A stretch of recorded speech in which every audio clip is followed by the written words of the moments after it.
To change the system sound theme on Samsung Galaxy S24 Ultra, swipe down the top of the screen and then tap setting icon.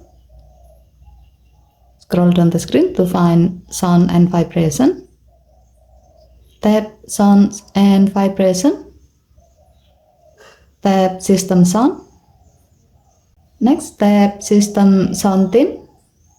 And then select the desired sound theme you like to use. By changing the system sound theme, your phone will play the selected sound theme for touch interaction, charging, changing the sound mode, Samsung keyboard, phone keypad, volume button, and low battery notification when these options are enabled. Okay, thank you for watching. Please help to like and subscribe. Have a nice day.